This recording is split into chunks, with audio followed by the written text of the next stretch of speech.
정책 브레인들이 최강 시사에 떴다. 여의도 정책맨.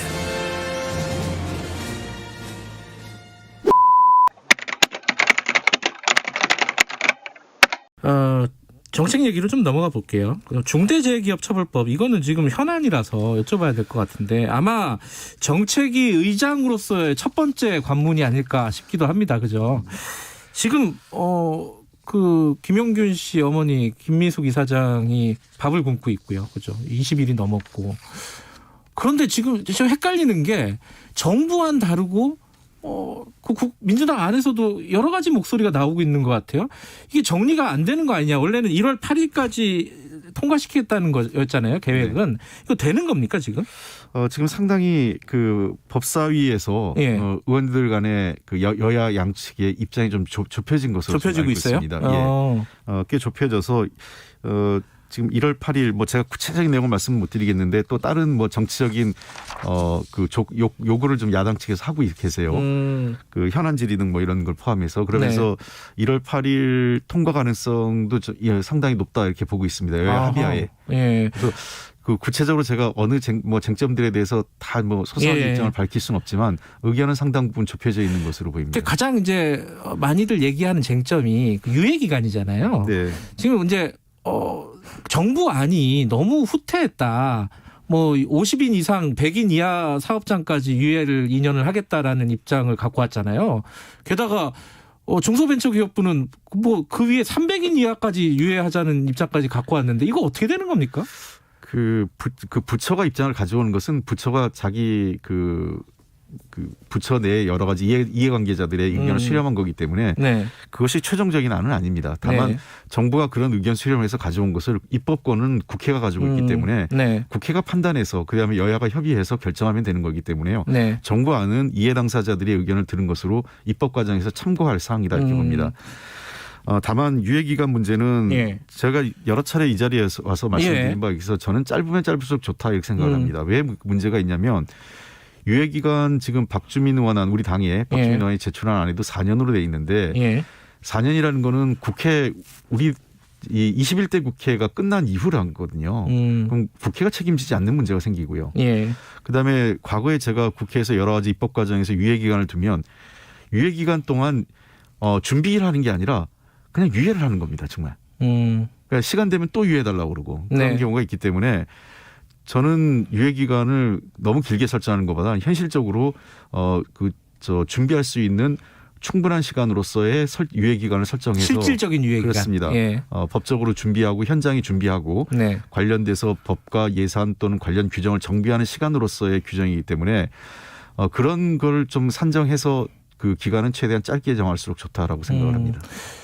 뭐 지금 딱 잘라서 뭐 1년이나 2년이다, 뭐 6개월이다, 뭐 이렇게는 얘기 못 하시겠지만은 네. 그 정부안보다는 좀 낮추는 방향으로 접근되고 있는 겁니까? 그게 궁금할 거예요, 아마. 네, 지금 저 협의 중에 있는 것으로 알고 있습니다. 정부안보다 좀 낮은 그러니까 짧은 유예 기간으로 그래요.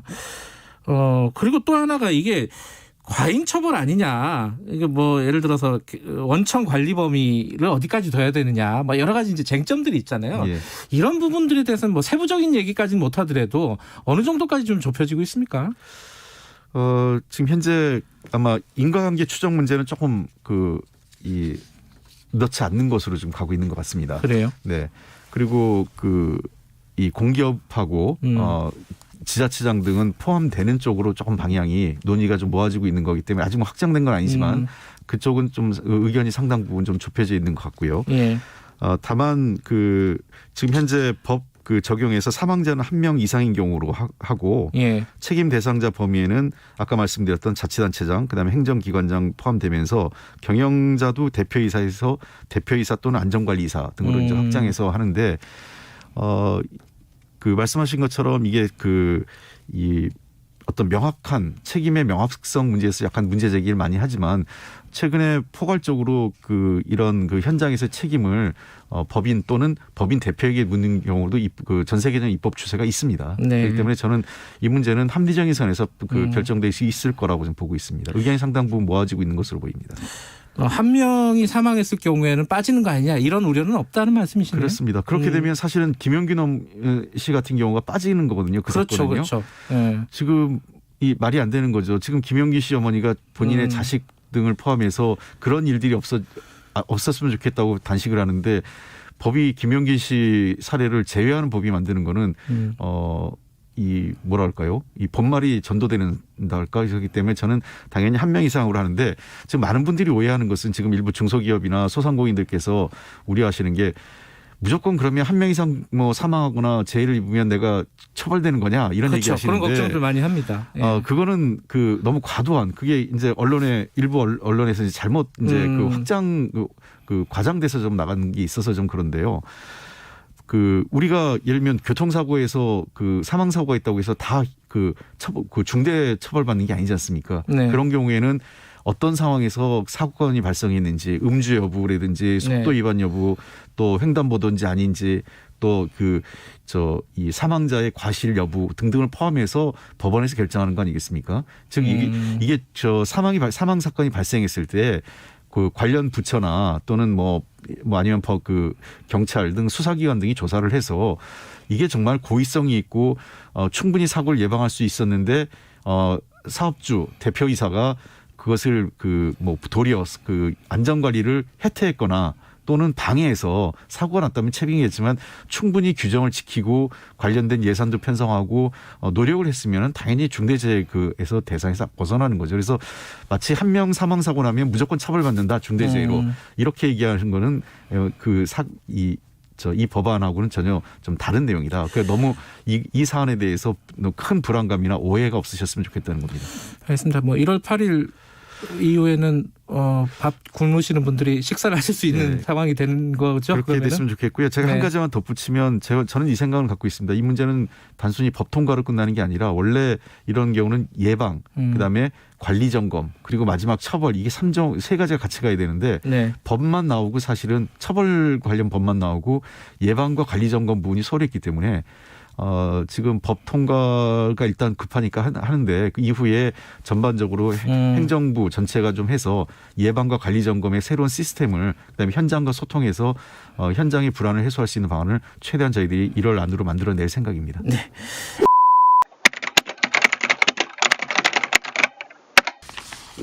중대재해기업처벌법 있잖아요. 지금 국회에서 논의가 되고 있지 않습니까? 네. 8일 날 통과를 한다고 하네요. 예, 여야 합의가 됐다 이런 보도들도 있는데 아주 세부적인 사안은 아직까지는 합의가 안 된 모양인데 근데 계속 나오는 얘기가 지금 정부안 다르고 민주당안 다르고 정의당안 다르고 다 다르단 말이에요, 지금. 네. 근데 국민의힘은 너무 소극적인 거 아니냐. 이런 얘기들도 있어요. 어떻게 평가하세요? 우리가 보수당으로서 지난 과거에 이렇게 해온 그런 궤적을 보면은 분명히 한계가 있는 걸로 보이는 건 맞습니다. 하지만 지난번에 우리가 정의당 강은미 대표를 같이 모시고 당 지도부하고 그 관계자들 모시고 간담회를 하지 않았습니까? 여연 주체로. 엄청난 내부 반발을 무릅쓰고 노력을 하려고 한 것은 인정을 해 주시길 바라고요. 문제는 정부 법안을 가지고 지금 여당인 180석인 민주당이 그동안 모든 걸 다 해오지 않았습니까? 김용균 씨 어머님도 말씀을 하셨지만 왜 이 건은 자꾸 이리저리 회피하면서 야당 탓을 하느냐 이런 얘기를 하셨는데요. 저는 여기서 지금 말씀드리는 게 이번에 나온 그 법안서에 나온 안을 보면 징역은 1년 이상 또 벌금은 10억 이하. 이거를 다시 해석해서 보면 조합이 징역을 가는 조건은 굉장히 까다롭게 그리고 벌금은 보이는 숫자는 크게 하지만 10억 이하라는 거는 벌금 100원을 때릴 수도 있다는 얘기입니다. 저는 그런 어떤 누군 인신의 구속을 한다든지 벌금의 크기 이 디테일한 거는 차치로 하고 어쨌든 매년 2,000명에 되는 노동자들이 사망하는 겁니다. 안전관리 미비로 인해서 그분들이 일하러 나오신 거는 돈을 벌어서 가족들하고 행복하게 살기 위한 가장의 책무로 나오신 거거든요. 죽으러 일하러 나오신 분은 없습니다. 그럼에도 불구하고 그동안 진보, 인권, 노동 그리고 공정 이런 얘기를 가치로 삼았던 민주당이 왜 이렇게 사람이 죽어가는데 그 죽음의 고리를 끊는 어떠한 방법으로도 죽음의 고리를 이번엔 끊고 가자 하는 걸 하지 못하고 50인 미만 사업장은 유예로 한다 그랬다가 이제는 100인 미만도 또 2년 유예를 한다 그러고 점점 뒤로 후퇴하는 게 예. 과연 이렇게 해서 그 죽음의 고리, 그 아까운 생명을 지킬 수 있는 헌법 가치를 네. 지키고자 하는 거냐 예. 하는데 저는 사실 의구심이 있어요. 예. 그래서 민주당은 지금 요번에 민주당의 민낯이 드러나고 있다. 입공정, 입진보, 입인권 예. 말로만 하는 그런 진보 정당의 정말 민낯이 드러나고 있는데요. 저는 지금 그 죽음의 고리를 이번에 반드시 끊기 위해서는 좀 더 명확하고 예. 적극적인 법이 만들어져야 한다고 생각을 하고요. 예. 이렇게 하면 우리 당에서 비판을 받을 수도 있습니다만 예. 사람의 생명을 지킨다는 것은 여야 어느 가치보다도 우선하는 것이고 나라가 존재하는 가장 큰 이유기도 합니다. 어저께인가 언론을 보니까 모 기업에서 예. 또 일하던 50대 하청 근로자가 돌아가셨어요. 예. 근데 나온 얘기가 뭐냐면요. 라인을 멈추면 손해가 막심하다. 아, 이런 현대자동차 말씀하시는 거죠? 예, 뭐 하여튼 그렇습니다. 이건 경제 논리예요. 예. 사람이 죽어가는데 또 나는 우리는 손해를 감수하기 어렵다. 네. 사람은 피를 흘리고 죽어가지만 기계는 돌아야 한다는 그런 주장이거든요. 네. 이런 식으로 해가지고 어떻게 죽음의 거리가 끊기겠습니까? 저는 그렇기 때문에 굉장히 이건 잔인한 발상이다. 사람의 생명을 팔아서 기업의 이윤이 된다는 거는 서로 이제는 자각을 하고 그 끊는데 함께 예. 참여를 해 주기를 간절히 바랍니다. 근데 지금 말씀하시는 게 민주당을 비판한 거일 수도 있지만은 네. 지금 여야 합의안을 비판하시는 거잖아요. 저는 그죠?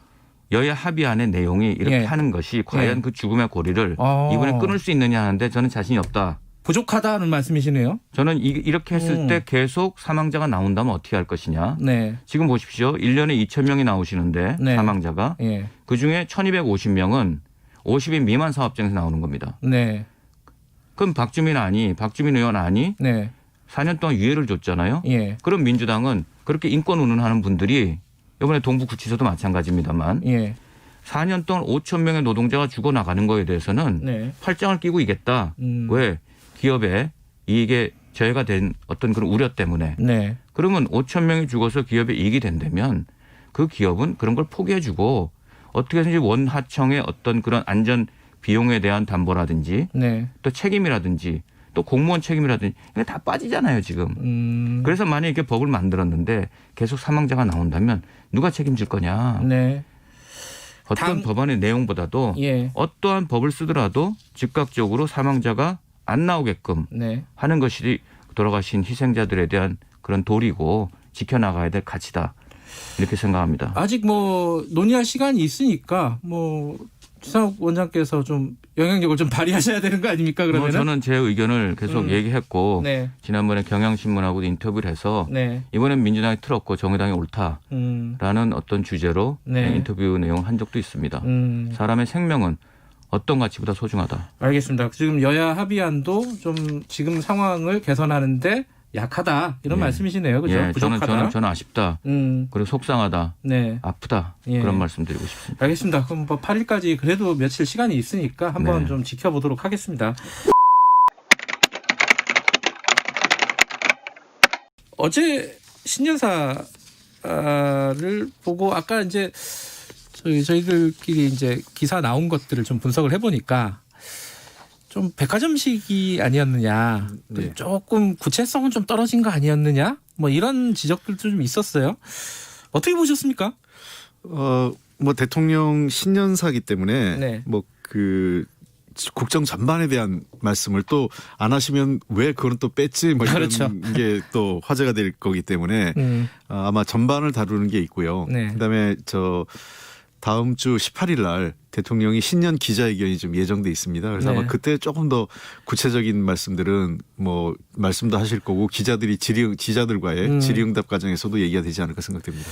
그때 되면 그래도 코로나가 조금 그래도 소강 상태가 돼가지고 질의응답이 좀 원활하게 좀 됐으면 좋겠네요, 그죠? 예. 근데 기자회견 너무 오랜만에 하시는 거 아니에요? 그죠? 글쎄요. 하여간 뭐 꽤 오래간만에 하시는 것 같긴 한데. 예, 자주 좀 하셨으면 좋겠어요. 국민들 입장에서는. 저희도 자주 하셨으면 좋겠습니다. 알겠습니다. 내용 중에 아까 말씀하셨듯이 국정 전반을 어쩔 수 없이 다룰 수밖에 없다 신년사는 말씀하셨는데 그래도 예. 가장 좀 주목해서 보셨던 부분 정책의장으로서 어떤 걸 주목해서 보셨습니까? 아무래도 크게 보면 그 지난번에도 저희가 방민경이라고 해서 방역, 민생, 경제 얘기했는데 네. 이번에도 대통령께서는 그 비슷한 기조를 말씀하신 것 같습니다. 네. 주제 자체가 회복, 포용, 도전이었는데 첫 번째는 그 코로나와 관련된 백신 상황 등을 포함해서 코로나를 빨리 극복해야 된다는 말씀이 회복이라고 보겠고요. 거기에 네. 이제 지금 현재 경제 어려운 현실까지 포함해서 말씀을 하시고 있는 거고. 두 번째 포용과 관련된 것은 이 코로나 이후에 경제가 회복되는데 코로나로 인해서 경제 타격이 굉장히 양극화돼서 왔거든요. 네. 그러니까 어려운 계층은 더 어렵고 조금 그래도 여유 있는 계층은 좀 괜찮은 또 심지어 그 코로나 속에서 더 그 경제적 이익을 본 그 계층이나 또는 그룹도 있기 때문에 이러한 문제들이 포스트 코로나 시대에 계속 그 양극화가 확대되는 건 문제가 이걸 극복하지 않으면 안 된다 이런 측면에서 포용이라는 말씀도 하셨고 그다음에 이제 도전은 사실은 우리 입장에서는 미래 경제인 것 같습니다. 대통령께서도 굉장히 그린 뉴딜과 디지털 뉴딜 그다음에 그 지역 경제 네. 뉴딜까지 강조하시면서 한국 경제가 한 단계 선도형 경제로 이제 한 단계 발전해야 된다는 걸 굉장히 강조하셨기 때문에 전체적으로 방역과 민생 경제를 포괄하는 의미에서 회복, 포용, 도전이 강조되신 것 같습니다. 그 백신 얘기 하나 더 여쭤보면요. 뭐 백신을 어떻게 언제 맞고 이런 것들은 이제 구체적으로 좀 나왔으니까 그건 그렇다 치는데 지금 자주권 확보 얘기를 했어요. 대통령이 그죠? 네. 근데 이게 구체적으로 어느 정도까지 지금 진행되고 있고 지원책 같은 것들은 좀 마련되고 있는지 이게 궁금하더라고요. 네, 국내 업체들도 그 백신 문제를 지금 많이 생산을 하고 연구하고 있습니다. 네. 잘 아시는 것처럼 정부가 지금 5,600만 명분 네. 확보했다고 얘기하고 2월부터 아마 설 지나고 나면 2월 말경부터 그 접종 접종 대상 그 그룹부터 아마 접종이 이루어질 것으로 보이는데요. 네. 그럼에도 불구하고 현재 백신이 대개 외국계 기업에 지금 운전하고 있지 않습니까? 미국이나 영국계 기업들이 백신을 그렇죠. 생산하고 있어서 잘 아시는 것처럼 최악의 경우 국내 보급에 여러 가지 제한이나 어려움이 있을 수도 있습니다. 실제로 아무래도 어느 기업이든 자국 기업의 우선으로 하고 있기 때문에 근데 우리나라에서 현재 그 백신과 관련돼서 기업들이 몇 개 컨소시엄 기업들이 있어요. 제가 구체적으로 이름을 들긴 그렇지만 네. 우리나라도 그 몇몇 대기업을 그 그룹사 계열사를 포함해서 지금 백신 생산을 적극적으로 지금 연구하고 있고요. 네. 근데 상대적으로 백신 우리나라 경우에는 진단 키트 우리가 보통 3종 세트 얘기하는데 진단 그다음에 치료 백신이 세 가지인데요. 네. 진단 키트 같은 경우는 우리가 굉장히 세계에서 좀 발전돼 있고 수출도 많이 했고요. 그렇습니다. 예. 그다음에 치료제는 빠르면 1월 말 2월 초쯤에 아마 그 조건 보고를 받고 나올 가능성이 높은데요. 치료제 같은 경우도 미국 다음으로 우리가 생산하는 거고 상당히 치료제 부분에도 우리가 좀 앞서 있는 상황이라고 볼 수 있습니다. 반면에 이제 백신이 좀 상대적으로 뒤떨어져 있는데 네. 이번 기회에 그 백신 쪽에 좀 더 정부와 그 민간이 함께 노력을 해서 국내 생산 기반 또 그 기술 기반을 좀 갖춘다면 우리야말로 그 코로나 관련돼서 진단부터 치료제 그리고 백신까지 갖는 완벽한 백신 청정 국가를 만드는데 기본적인 인프라를 만들 수 있다는 측면에서 아마 그런 말씀하신 것 같습니다. 그러니까 백신에 대한 어떤 연구라든가 개발 지원 같은 것들이 정부나 이런 차원에서 좀 있어야 되는 거 아니냐. 네. 그런데 그런 구체적인 내용은 아직 안 나와가지고 그게 궁금하더라고요. 우리나라에서 국제기구인 백신센터도 있고 한데요. 네. 이 백신 문제에 대해서는 사실은 그 워낙 비용이 많이 들고 많은 네. 그 기술력이 필요하기 때문에 다국적 기업이 주도하고 있는 것도 사실입니다. 그러나 가급적 백신에 대한 공공성을 높이기 위해서는 정부 또는 그 국가 간 협력을 통해서 백신 연구에 대한 공적 그 어떤 물량을 좀 확보하는 것도 필요하다고 생각을 합니다. 네. 저는 그래서 그 가끔 그런 얘기도 좀 하는데 G20 차원에서 이번 팬데믹 상황을 보면 팬데믹 상황이 이제 반복돼서 나올 가능성이 높은데요. 네. 이런 전염병과 전 세계적 전염병 현상에 대해서 국가들이 공동의 출자를 통해서 백신 연구를 좀 강화한다면 지금 같은 상황을 좀 더 최소화하고 네. 또 파장을 좀 줄일 수 있다는 측면에서 이런 그 국제 협력의 필요성이 이번 그 코로나 팬데믹이 가져다 준 중요한 교훈이 아닐까 생각합니다.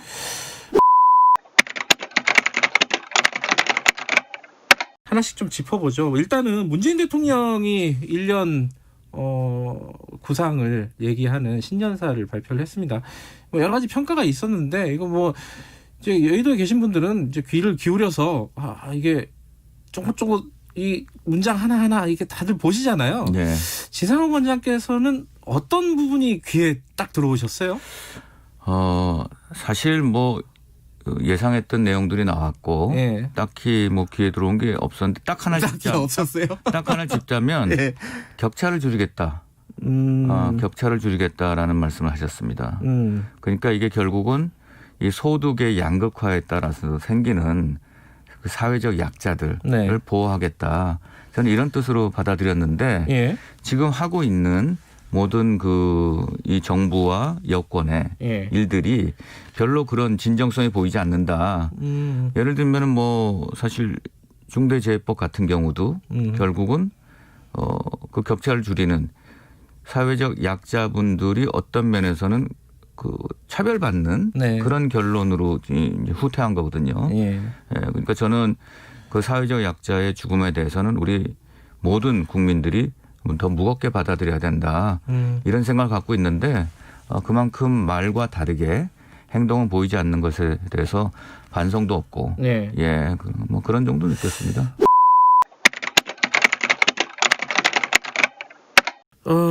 재난지원금 얘기가 지금 전 국민에 줘야 된다 이런 얘기들이 이제 당내에서 좀 있었잖아요. 야영자 최고위원도 그랬었고. 근데 지금 이낙연 대표는 유연하게 추가 지원 방안을 준비하겠다.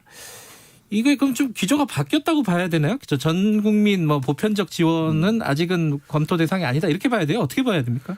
그런 거보다는 그 모든 가능성을 열어놓고 본다 이렇게 생각을 합니다. 제가 이 자리 와서 했던 얘기를 아마 지금 똑같다고 보면 되는데요. 작년 9월에 그 2차 재난지원금 예. 줄 때 전국민 지급을 내년 상반기에 고민할 수도 있다라고 네. 얘기를 분명히 한 적이 있었어요. 예. 자꾸 이 코로나 상황에서의 그 국민 재난지원금 지급 문제를 선별과 보편이라는 그 이중적 잣대를 갖고 이걸 대치되는 거로 보는 것은 적절치 않다고 생각합니다. 선별과 보편은 필요에 따라서 목적과 어떤 필요성에 따라서 그 언제든지 서로 간에 그 상호 보완적인 거라고 볼 수 있기 때문에 지금 이번에 9조 3천억은 맞춤형 선별적 지급이라고 할 수 있습니다. 네. 그러나 다음에 지금 현재와 같은 코로나 상황이 진행돼서 사회적 접촉이 어렵다면 전 국민 지급을 통해서 그 소비를 진작하는 것을 기대하기는 어렵겠죠. 그래서 다소 좀 그 코로나 상황이 진정되고 사회적 거리두기가 완화된다면 그때는 저는 적극적으로 전 국민 지급도 검토할 수 있다고 생각을 합니다. 네. 그래서 이낙연 대표의 말씀은 유연하게 본다는 건 그런 측면이죠. 그러니까 뭐 다른 상황보다는 코로나 상황과 경기 상황을 보면서 어느 것이 적절한지에 대한 판단은 그때 가서 하겠다 이런 말씀입니다. 그 이낙연 대표가 이익공유제 얘기도 꺼냈잖아요. 예. 이게 이제 유럽 같은 데서 이제 코로나 승자들한테 세금을 많이 매겨야 된다 뭐 이런 네. 목소리도 나오고 있고 네.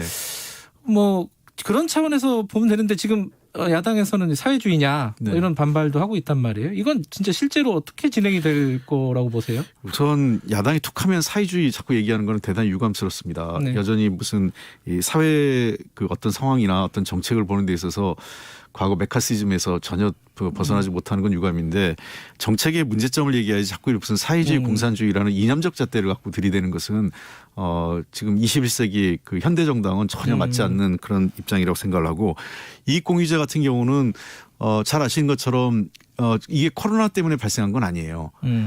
양적 완화를 했던 모든 국가의 공통적인 현상이 양적 완화가 이후에 나타나는 게 K 형태로 경기가 회복되는 거거든요. 그러니까 하나는 금융 부분과 실물 부분이 K자로 벌어지는 거고 그다음에 자산 소득, 금융과 부동산 소득자, 그다음에 임노동 소득자 간에 이게 벌어지는 문제이기 때문에 이런 양극화 문제를 해소하지 못하면 사회적 통합은 물론이고 시장 경제의 지속 가능한 그다음에 건강한 발전을 기대하기 어렵다는 측면에서 저희가 이 문제는 굉장히 중요하게 봐야 됩니다. 그래서 꼭 세금 문제는 우리가 어떤 그 손쉬운 선택일 수 있고요. 그래서 네. 그런 문제는까지 보긴 하겠지만 그 이전에 어떤 그 사회적 참여 그다음에 그 또 사회적 투자라고 해서 요즘에 그 SK에서 많이 그런 것도 하고 있어요. 그러니까 네. 대기업이나 또는 그 일부 그 금융 쪽에서 펀드를 구성해서 그 펀드가 중소기업이라든지 벤처 또는 그 사회적으로 어려움을 겪는 계층에게 일거리와 일자리를 만들어내는 사업을 기획하는 이런 것들도 저희들이 적극적으로 고민해 보고 있습니다. 정의당에서는 이제 코로나로 혜택을 받던 기업들한테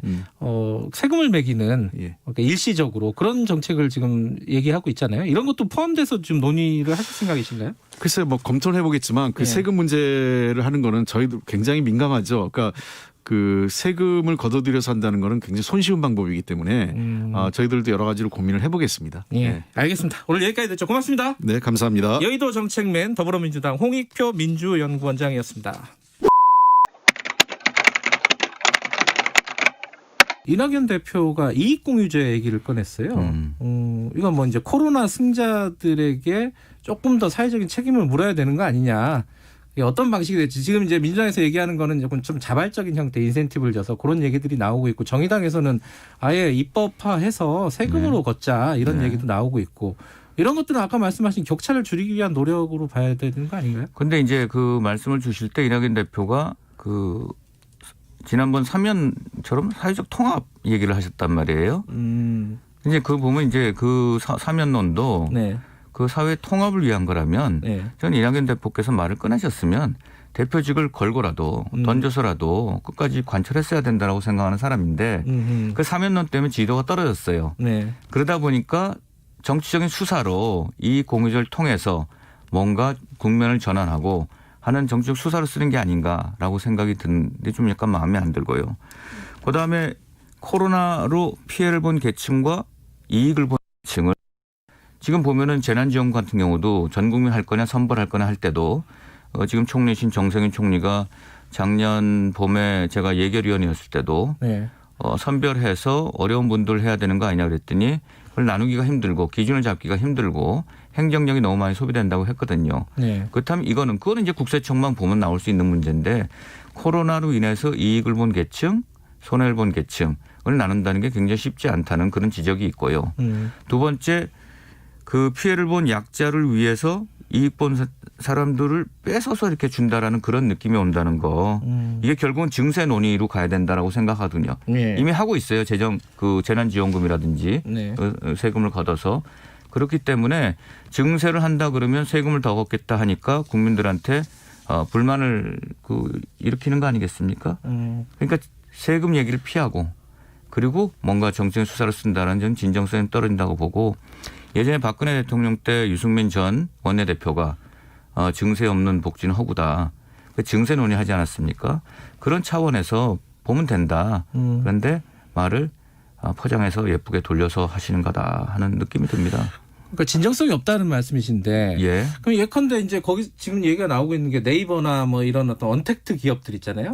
크게 어떤 이익이 많이 발생된 코로나 때문에 그런 발생된 기업들에게 뭐 세제나 이런 인센티브를 주고 대신에 그 이익을 사회적으로 좀 환원할 수 있는 그런 길을 좀 열어주자 이런 아이디어에 대해서는 어떻게 보세요? 근데 지금 뭐 우리 진행자님 말씀하셨지만 자발적으로 한다. 그러면 자발적으로 할 수 있는 그 노블리스 오블리주의 방식은 지금 많이 열려져 있는 건데 그거는 그분들한테 맡겨야지 자발적으로 해라라고 하는 것 자체는 자발적으로 해라. 그건 어떤 면에서는 무언의 압력이 될 수 있기 때문에 진정한 진정성에 갖춰진 노블리스 오블리주의하고 좀 다를 수 있다. 옛날에 과거에도 그런 사례들이 있었잖아요.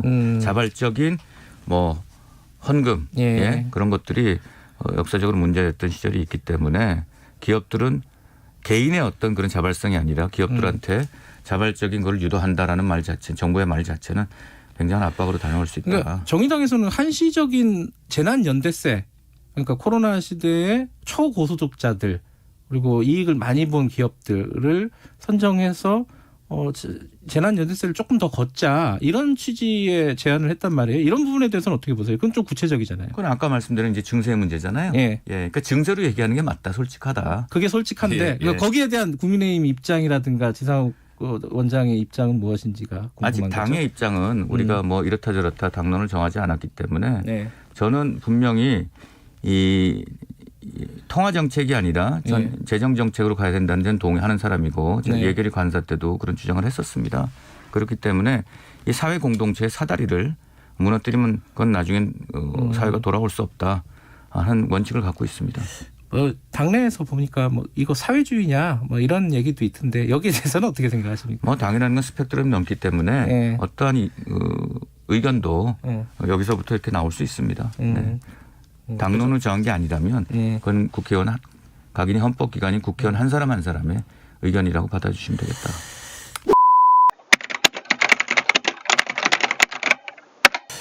경제 얘기를 좀 해보면요.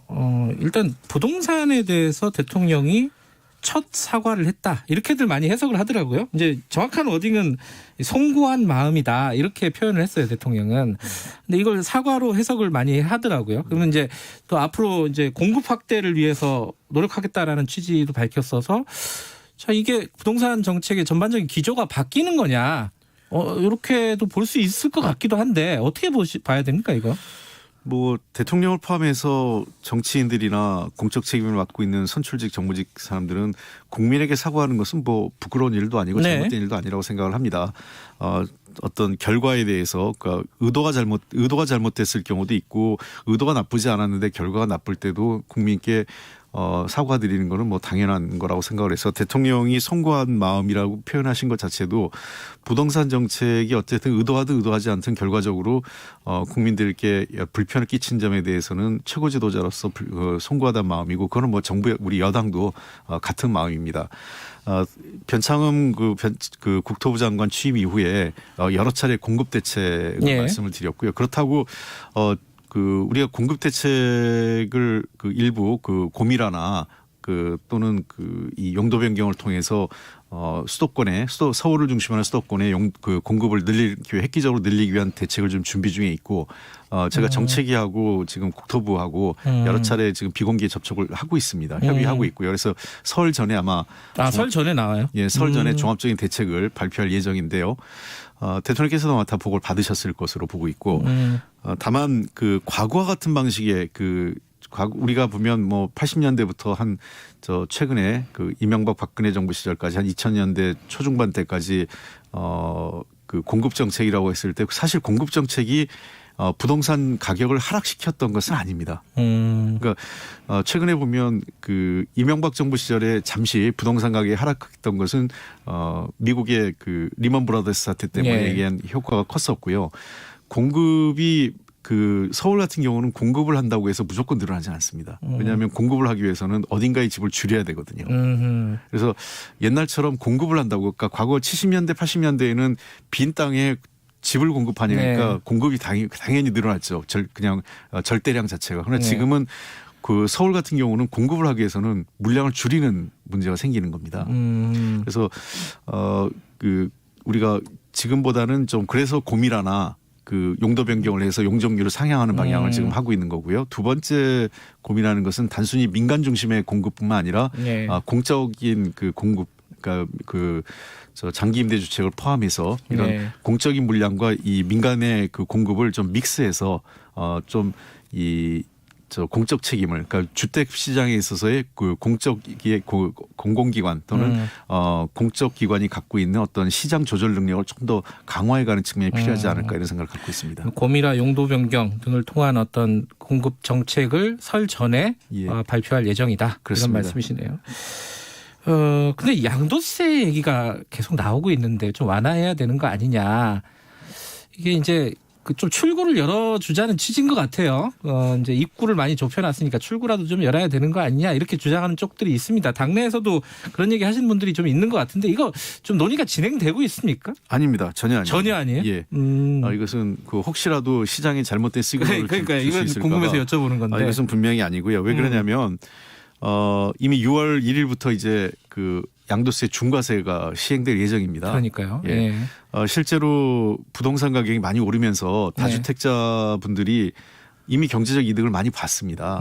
그래서 지금 또다시 양도세 혜택을 주는 거는 기존에 실현된 이익을 그대로 보장해 주는 문제가 되기 때문에 그리고 또 자칫하면 시장에서 어떤 시그널이 주냐면 좀 더 버티면 양도세나 보이세 같은 것들을 다 또 완화해 주는 것 아니냐 이런 잘못된 시그널을 줄 수 있기 때문에 어디서 나오는지 모르겠습니다.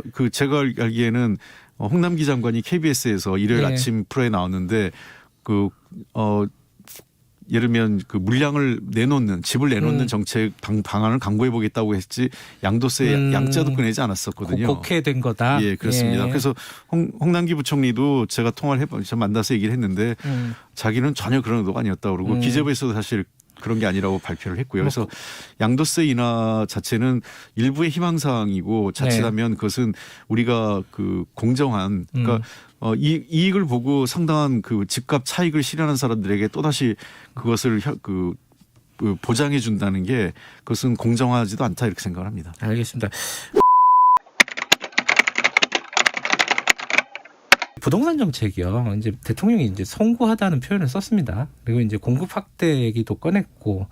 근데 그러면서도 이제 이게 이제 약간 첨예한 문제이긴 한데 양도세 얘기에 대해서는 명확하게 선을 그었어요. 홍익표 위원장, 홍익표 정책위의장 같은 경우에도 양도세를 중과세 지금 진행이 되잖아요. 올해 그 부분을 손보는 것은 안 된다라는 취지로 정확하게 선을 그었단 말이에요. 네. 어떻게 생각하세요, 이 부분은?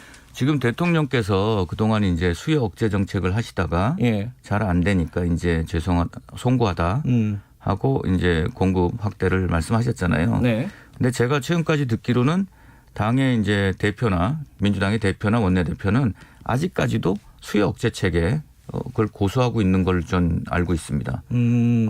그리고 이제 홍익표 의원이 나오셔가지고 이제 공급 확대를 얘기했는데 사실 예전 정부부터 보면은 수급, 공급과 수요를 조절하기 위해서 세금과 금융으로 그걸 이제 줄였다 폈다 하는 그 한계에서 벗어나고 있지 못하다. 이제 양도세 같은 경우도 결국은 세금 문제 아니겠습니까? 그렇죠. 예, 그걸로 조절하겠다는 건데 저는 민주당이 굉장히 진보적인 정당으로 좀 더 창의적인 어떤 그런 발상을 내지 못하냐. 그러니까 뭐 이런 거죠. 그러니까 예를 들면은 지금 공급을 한다고 하면 이제 기상천외와 이제 공급 이제 작전이 펼쳐질 것 같은데 그 중에 하나가 지난번에 호텔 개조해서 한다는 거 아니었습니까?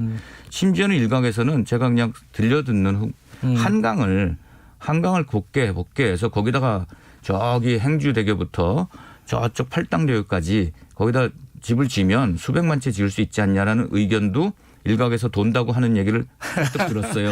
그건 좀 비현실적일 것 같은데. 그건 이제 공급 완전히 그냥 무리한 공급 작전이죠. 예. 세계 우리나라만큼 한강이 넓고 좋은 강을 가진 나라가 얼마나 있겠습니까? 그래서 저는 좀 발상을 전환해보자. 제가 사실 지금 생각하고 준비하고 있는 연에서 준비하는 것 중에서 하나인데 결국은 이 서울 공동체라는 거, 이 시민들의 삶을 정말 다양하게 윤택하게 해줄 수 있는 도시의 기능과 역할이 무엇이냐. 이제 세상이 바뀌었기 때문에 과거 수십 년 전부터 해왔던 수급, 또 세금, 또 금융, 지원 이런 걸 떠나가지고 근본적으로 서울 대개조론을 통해 가지고 어떻게 하면 거주의 문제를 정말 다양하게 새롭게 재구성할 수 있느냐 하는 거를 제가 지금 요새 고민하고 있어요. 그게 이제 서울시장 선거 전에 이 어떤 공약이나 어떤 비전으로 발표를 하실 예정인 거예요? 예. 조금만 구체적으로 얘기해 주세요. 이게 너무 큰 얘기라서 대개제론, 구조론, 개조론. 이거 어떤 얘기입니까? 이게? 그거는 조금 이제 마련이 되면 저희가 이제 공개를 해드릴게요. 그러니까 지금까지 했던 패러다임을 바꿔서 철학적으로 서울이 그동안 뭐 오랜 동안 이제 그 수도 아니었습니까? 그지만 지금 그 서울에 사는 사람들의 삶은 서울이라고 해서 다 행복하지 않고 모든 것이 혼재되어 있기 때문에 그런 분들 한 분 한 분들이 윤택하게 살 수 있는 그런 거주 형태도 새로 만들고 그러면서 서울의 도심을 도시 계획적으로 어떻게 재정립을 할 수 있는지에 대한 것이 저는 굉장히 중요하다고 생각합니다. 약간 이제 양도세 얘기를 하시다가 이런 걸 떠나서 패러다임을 바꾸자 이렇게 넘어가셨는데 그래도 양도세에 대해서는 완화해야 된다는 입장이세요? 양도세. 뭐 사실 그 세금이라는 거는 걷어서 적절된. 그러니까 어떤 면에선 불로소득이 되지 않는 불로소득으로 되는 분들한테는 필요할 수 있는 거고 또 양도세라는 게 또 어떤 성실하게 사는 한 시민의 삶을 어렵게 하는 거라면 또 다르게 생각해야 되는 거. 다양한 방법으로 생각이 필요하다. 단순히 그냥 양도세 올려서 해야 된다. 그러면 공급이 늘어나니까 된다라는 거는 옛날 파라다임에서 벗어나지 못하는 거다. 좀 다양한 방법을 택해봐야 된다. 양도세에 뭐 집착할 필요 없다 이런 말씀이시네요. 알겠습니다.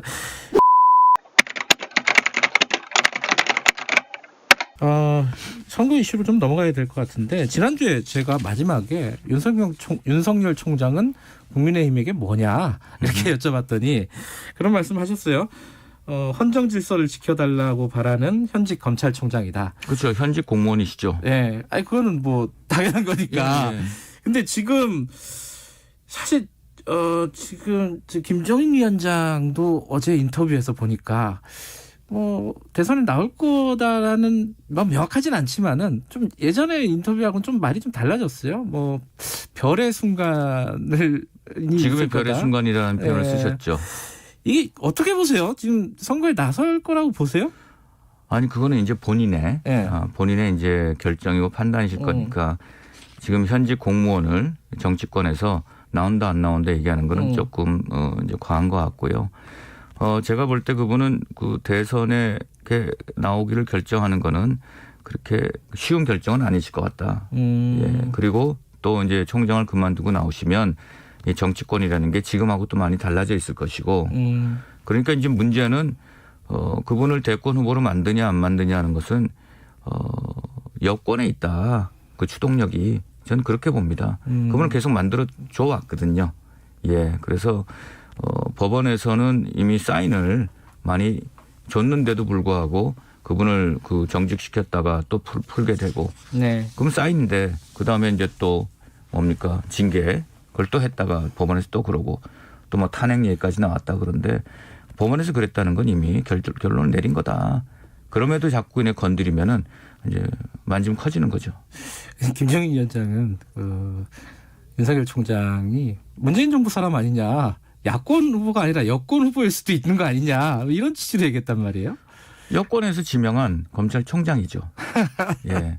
그러니까 그분이 야권이다라고 얘기할 수는 없는 거고 그분이 이제 그 문재인 정권의 어떤 그런 검찰 개혁이라고 하는 내용에 대해서 본인의 총장으로서의 소신을 지키다 보니까 그게 이제 충돌이 생겨서 그런 거지. 이분이 야권분이다라고 얘기할 수 있는 근거는 있다고 볼 수 없는 거죠. 예. 왜냐하면 당내에도 이쪽 파 있으면 서로 다투기도 하고 권력 투쟁도 하는 거기 때문에 그 선상에서 보자 지금까지는. 윤석열 총장은 사실 좀 나중 일이고 지금 당장 닥친 거는 안철수 대표 문제입니다. 또 그 얘기예요. 아니 이거 어떻게 되는 거예요? 지금 뭐 당대당 통합 얘기 정진석 공관위원장이 얘기를 꺼냈다가 지금은 좀 조용한 것 같고 어떻게 통합이 가능할 것 같으세요? 이게 야권 단일화 부분이? 지금 그 얘기가 나온 다음에 어쨌든 공관위원 그 얘기가 이제 보도 나온 다음에 비대위원장 당 대표인 비대위원장께서 격노하셨고 안 된다 말씀을 하셨고 그다음에 이제 투탑인 원내대표도 있을 수 없는 얘기다라고 지금 지도부의 투탑이 다 얘기를 한 거예요. 예, 그러니까 사실 그런 문제는 지도부와 당 대표가 정무적으로 판단할 문제지 공관위는 우리 후보를 공정하게 관리하고 추천하는 그런 기구 아니겠습니까? 그러니까 많이 나갔다라는 지적이 있는 게 당연히 그럴 수밖에 없다. 예, 그런데 오세훈 전 시장 같은 경우에는 출마 선언을 안철수 대표하고 엮어서 해버렸단 말이에요. 이거는 뭐라고 봐야 돼요? 그거에 대해서 참 너무 말씀을 많이 듣는데 저도 참 안타까워요. 왜 시장을 하셨고 두 번을 하시다가 나오셨지만 또 한때 이제 우리 야권 쪽에 보수 정당 쪽에 대권 후보로까지 거론되고 지금도 여론조사라면은 가장 많이 나오는 한 분 중인데 도중 뭐 왔다 갔다 이렇게 엎치락뒤적 합니다만은 왜 본인의 정치적인 가치가 있는데 조건을 걸었냐? 왜 안철수 외부에 있는 그분을 상수로 놓고 자기를 종속 변수로 스스로 만들어 버렸어요. 저는 정치적으로 그게 굉장히 오세훈 그 전 시장님께 타격을 준다라는 걸로 좀 굉장히 안타까웠다는 걸 말씀드리고 그러다 보니까 이제 안철수 전 대표가 밖에서 이제 만남도 그냥 툭 걷어차버리는 그렇게 돼버렸죠. 아니 그런 꼴을 당하게 된 거 아니겠어요? 난 왜 그렇게 해야 되는지 잘 이해가 안 됩니다. 안타깝다. 지금 여의도 연구원에서도 이제 한참 분석을 많이 하실 거 아닙니까? 선거 관련해서. 지금 3자 구도로 가도 안철수 대표를 포함한 3자 구도로 가도 승산이 있다고 보십니까? 지금 상황은? 판세를 어떻게 읽고 계세요? 지금은? 글쎄요. 뭐 그렇게 얘기를 하는 거는 좀 조심스럽고요. 네.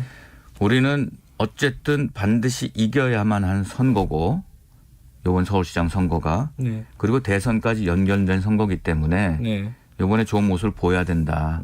제1야당으로. 국민들이 바라는 모습을 보여야 된다. 네. 결국은 3자 구도가 가더라도 네. 우리는 이겨야 된다. 그러려면 모든 최악의 상황을 놓고는 준비를 해서 이게끔 하는 시나리오를 작성할 수밖에 없다는 말씀드리고요. 예. 우리가 지금 보면 변하고 있지 않습니까? 예. 중도층도 돌아오고 떠난 집토끼들도 돌아오고 30대 40대들도 지지를 보내기 시작했고 네. 그리고 가장 취약했던 여성분들도 다시 돌아봐주고 있습니다. 그런 상황에서 이 모멘텀을 살려서 우리 당은 변화와 개혁을 통해서 그분들한테 이젠 정신 차리고 변하는구나. 그리고 우리가 삶이 피폐해졌는데 대한정당으로 인정을 해주고 수권 능력이 생겼구나 하는 그 모습을 보이는 게 지금 가장 필요하다. 근데 어제 그 민주당의 김민석 서울시장 선거기획단장 인터뷰를 보니까 그런 얘기를 하더라고요. 가장 어려웠던 시기는 지나가고 있다. 한 2, 3월 넘어가면서 바뀔 거다 분위기가. 지금도 바뀌고 있고. 네. 그러니까 좋아진다는 거죠. 민주당 입장에서. 그게 이제 특히 이제 코로나 같은 경우에 상황이 안정되고 이런 상황이 이제 민주당에서 좀 그런 분위기를 읽고 있는 것 같더라고요. 어떻게 생각하세요? 글쎄요. 뭐 그 김민석 위원장께서 어떤 근거를 가지고 말씀하신 다 알 수 없지만 코로나 상황이 좋아진다. 사실 코로나를 가지고 선거에 그 연계해가지고 말씀하시는 것 자체가 저는 조금 문제가 있다. 지난 총선도 코로나 덕을 많이 봤다라고 얘기하는 분들이 있는데 저는 동의하지 않습니다. 코로나라는 건 재난이거든요. 환란입니다. 여야 선거라든지 이런 거 공학을 다 빼고 힘을 합쳐서 극복해야 될 문제지 코로나가 지나가면 우리 선거에 도움이 될 거다라는 그런 발상 자체는 그렇게 딱 얘기했다는 건 아니고요. 그 발상 자체는 아직 민주당이 좀 더 변화된다. 그래야 선거 때 좋은 승부를 볼 수 있지 않겠냐 하는 그런 그 조언을 드리고 싶습니다. 알겠습니다. 뭐 앞으로도 선거도 계속 있고 그래서 종종 모시고 얘기 좀 들어보도록 하겠습니다. 오늘 여기까지 듣죠. 고맙습니다. 네, 감사합니다. 국민의힘 지상욱 여의도 연구원장이었습니다.